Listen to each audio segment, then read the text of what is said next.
Welcome, everybody. Welcome to Nothing's Off the Table, where nothing is ever truly off the table. I'm your host, Hollywood. This is my YouTube page.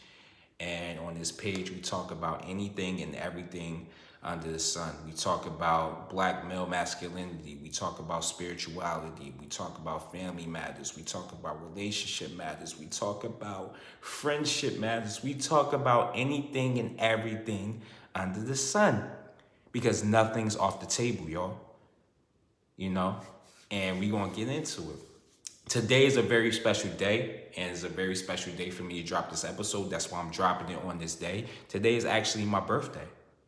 Say happy birthday, y'all. Thank you. I appreciate it. But I appreciate the love on the series. I appreciate the love. I appreciate the texts, the phone calls, the Instagram likes, the Instagram comments, the Facebook comments, all that, the wall posting, all that. You know what I mean? I appreciate all that because, I love the love and I love to love back. And, you love me, I'm going to love you pretty much. That's why I'm bringing you this channel because it's a love channel. You know what I'm saying? We spreading love. You know what I mean? That's what we do on this channel. You feel me? You dig? But anyway, you know what I mean? You could tell I'm from East Orange, New Jersey. Shout out EL, Town. But yeah, North Side. But anyway, the purpose of this episode in particular and why I'm dropping it on my birthday is more so the significance of the time that I'm dropping it. I'm dropping it at 10:10 in the morning. 10:10, that number is significant and very important to me because that is my mom's birthday. That's the day my mom was born. God rest her soul. Originally, I wasn't going to go in this direction of the subject matter that I'm talking to you and I'm bringing to you today. But I was talking to a homeboy and speaking to my homeboy, he kind of led me in this direction. I feel like sometimes when God wants you to move in a certain direction, he'll enlist somebody else to push you in that direction. And that's exactly what he did. And that's why I'm bringing you this content and the subject matter today. Today's subject and content matter will be about the mourning or mourning properly, how to mourn properly the death of a parent, how to mourn. And as I said before, my homeboy kind of pushed me in this direction. I'm solely glad he did because when I started doing the workup and I started doing the research and I started doing the background and making my notes and working my way into formulating this episode, it kind of led me in a direction and opened up my mind and opened up my eyes to so many things that I didn't know that I really knew about this subject. And I thank God for that, because, a lot of from where I was, when I actually lost my parents in consecutive years. So I lost my mom in 13, I lost my dad in 2014. So where I was at that time and where I am now is a complete and totally different space. What I did was going into the memory base and going into all the things I know and the things I actually did. And I enlisted some things that maybe could help you. I hope that it can. I pray that it can. And, if it doesn't, I pray that it opens the door for some type of guidance for you and for you to open up so that you can actually deal with it. I'm going to tell you this, and I'm going to give you my disclaimer. I'm nobody's pastor. I'm nobody's therapist. I'm not a sociology major. I'm not a counselor. I'm not a teacher. But what I am is a person and a man of God and a person that's been through so many things. And I'm a firm believer in that sometimes you don't go through things for you, but you go through things to bless somebody else. And one of the ways that you can bless anybody and everybody is with information. The more information you know and the more you tell your story, it will impact and can create peace for somebody else's story. And I'm just here to bring you that. So without further ado, let's get into the first episode. So the first step that I think anybody and everybody wants to do when they mourn a parent is that you actually want to go through the process of mourning.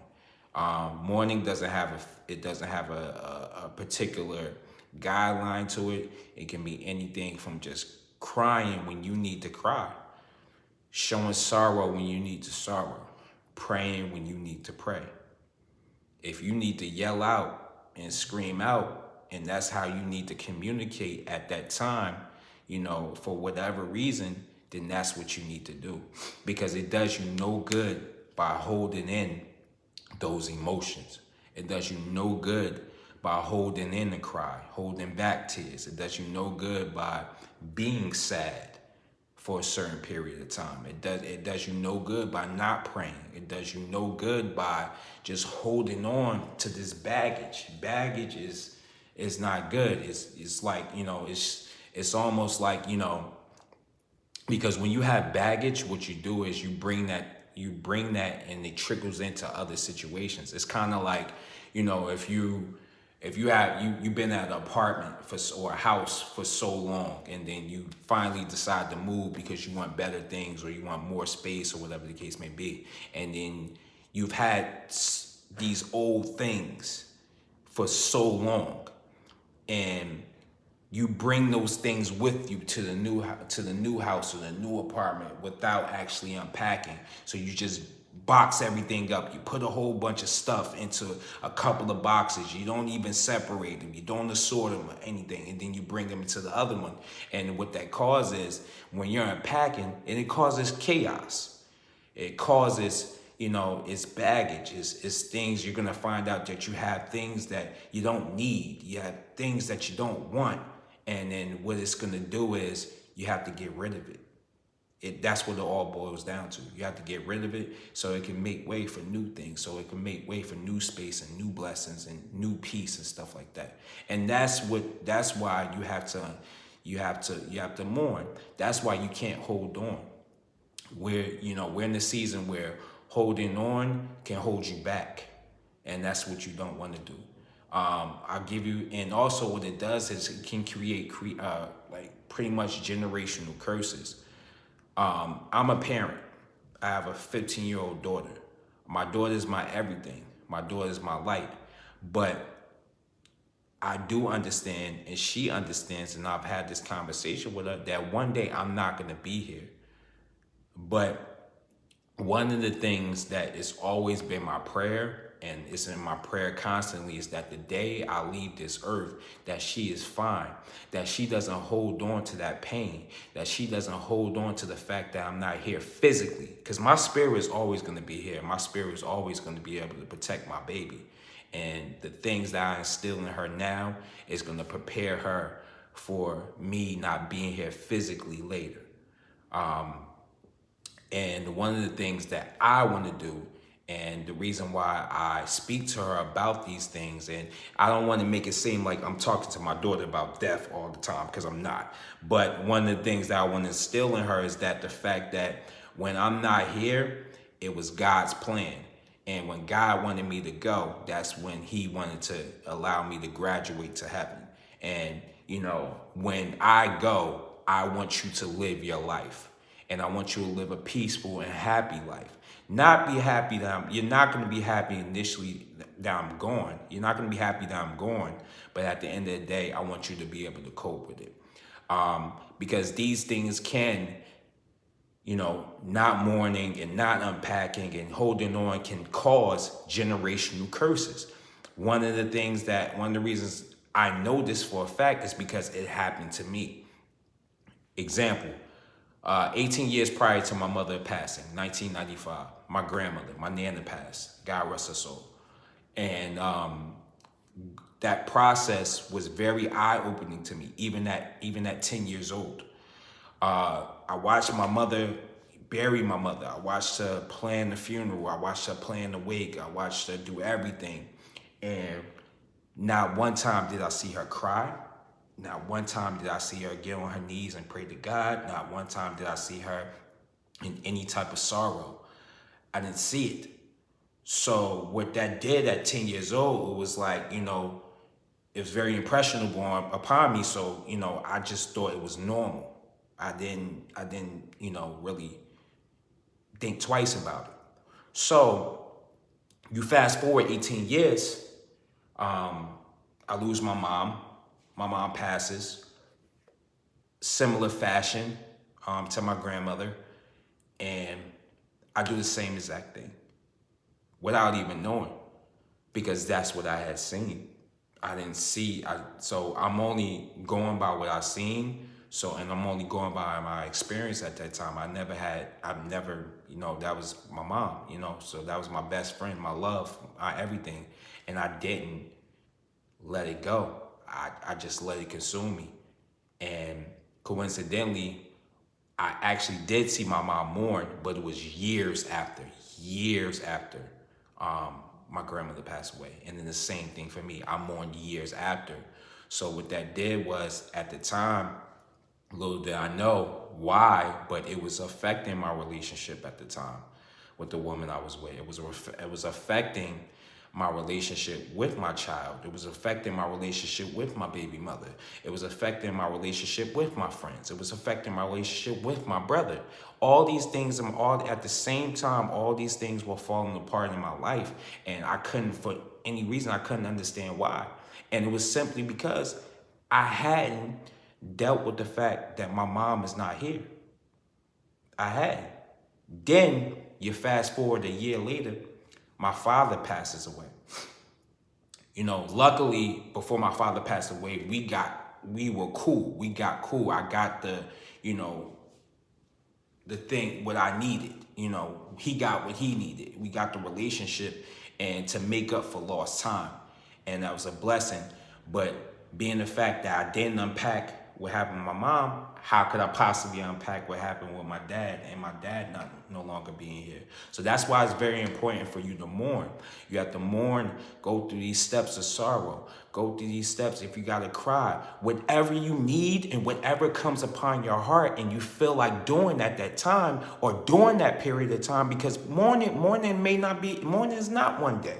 It's not a week. It's not a month. It has no expiration date on it. You need to take whatever time you need to mourn and get it and let it go and let God come into your heart and allow you to accept the fact that physically your parents are not here. Your parent is not here. Your parents are not here. You get what I'm saying? You have to. If your grandparents were your parents, then they're not here. You get what I'm saying? You have to unpack these things and you have to let these things go. If you don't let go, it's always going to consume you. And that's what I had to do. And when you do that, there's certain things that you have to understand when it comes to mourning that you have to allow into your life. Allow the people that help strengthen you into your life. These people are called your safe builders. That's what gets me to my second point. My second point is allow your safe builders to encamp around you and to strengthen you. Who are your safe builders? These are your friends. This is your pastor. This is an aunt. This is a sister. This is maybe a coworker that you're cool with. And, somebody that understands, or maybe they understand how it is. Or even if they don't understand, they just know, they just love you and want you to be strong and want to help you. Because these are the people that are going to lift you up. And when they lift you up, you can never fall. I'm blessed to have a great, strong foundation. I didn't have an older brother. But what I did was I have seven group of brothers and 7 group of friends that are my family. I don't refer to them as friends. They are my brothers and my family. And when I lost my parents, both of my parents, they were there to help me. They were there to lift me up. And also on top of that, what that does, it gives you other outlets so that you can speak to. I'll give you an example. So coincidentally, my homeboy, the one that helped me come up with this particular matter that I'm talking to you about in this episode, he actually, when my father passed away, I called my homeboy and I'm like, yo, I told him what happened. At the time, I couldn't even cry. I was numb. And because I was just in shock that, wow, I just had lost my mom the previous year, and I lost my dad on Thanksgiving of the next year. And I'm talking to my homeboy, and then my homeboy goes, "Yo, I'm gonna get off the phone with you right now. I need you. I know somebody who's probably better at talking to you about this situation." And his father calls me 2 minutes later. His father had been through what I had been through. His father knows the pain that I'm going through, the exact pain, the exact scenario. So what that did was, being that what it did was it strengthened me, because he allowed me to know that it was okay to go through that process. It was okay for me to mourn. It was okay for me to be in the state of euphoria, because, how should I know how to deal with this? But he gave me peace and enlightening me on how I should go with it. And also he gave me something that, is very important. And this is the reason why I say you need to have safe builders and be in tune with your safe builders and knowing who your safe builders are, because he gave me safety. He gave me security. He gave me guidance. He gave me all these things. And all these things allowed, what it did was it allowed me to go through the process of getting through and going through this trauma and unpacking this baggage that I've been holding for so long. And it allowed me to go through the process of mourning. So basically, you need to know who your safe builders are. You need to always reach out and communicate with your safe builders. And you need to allow your safe builders to do their job, and that's give you safety and strengthen you. You're not, you don't have to go through this alone. You don't. And I think that's what we do. We feel like, oh, when you have to be strong for somebody else, you have to do that alone. You can't have somebody that's behind you strengthening you. And then it creates a tug of war type of situation where you're pulling and then the other side is pulling. And you don't want that. You can't properly help somebody else when you're not even helping yourself. The third thing I wanna tell you guys to do is that, whatever it calls you upon, whatever you're called upon spiritually, whether it be if you're not necessarily Christian, if you're Muslim, whatever the higher power that you seek and the spirituality that you seek, tap into that. I halfway did that. I didn't tap into, God the way I was previously. My mom, unfortunately, was going through a situation where it was a period of time where her health started declining. So in that period of time, what happened was, I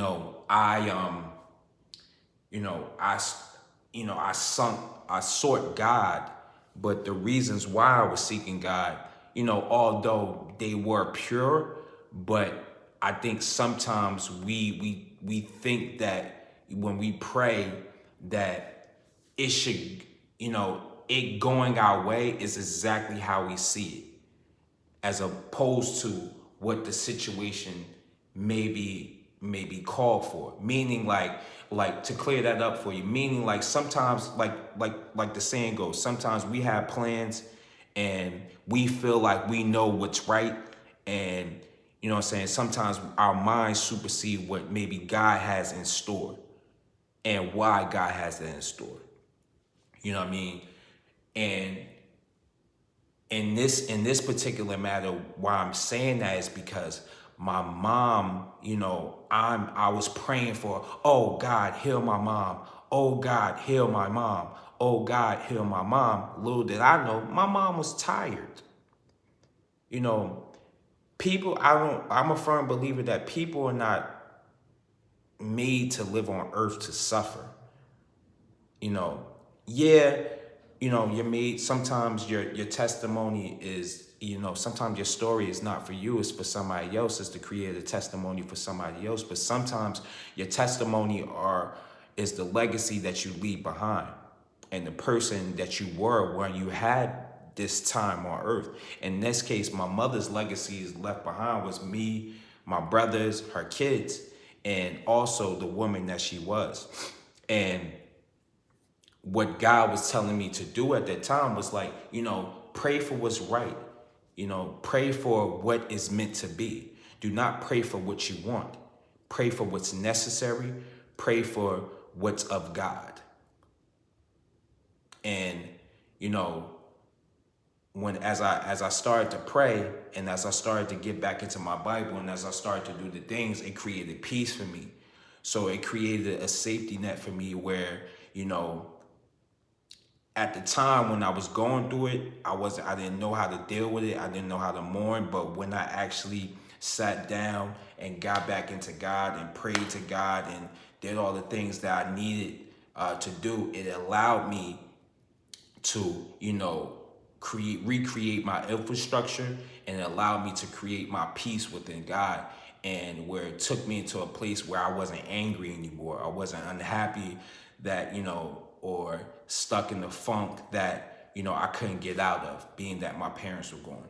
So basically what I'm saying to you is that when you pray, be very purposeful in your prayer about about that particular situation.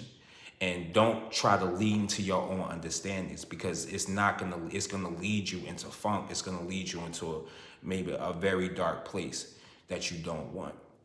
My fourth and final thing that I want to say is that know that the flesh may be gone, but the spirit lives on. The spirit will live on for as long as you want it to. And what the spirit is, it's just, you know, it's just memories. It's great times.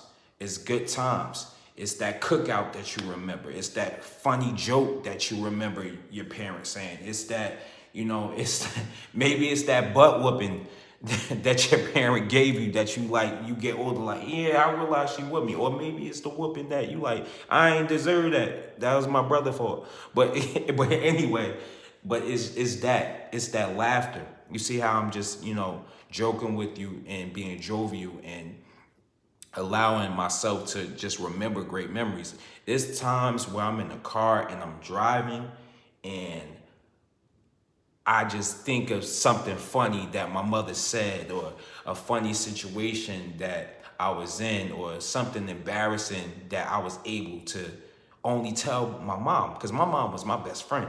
Like, you know what I mean? And when you get that understanding and you realize that, you know, you can hold on to these things and you can keep these things close to you and keep these things near and dear to your heart, it will create a peaceful space for you. It will create a peaceful heart for you. And it will create a place where you can always travel back there. You can always travel back to that happy place.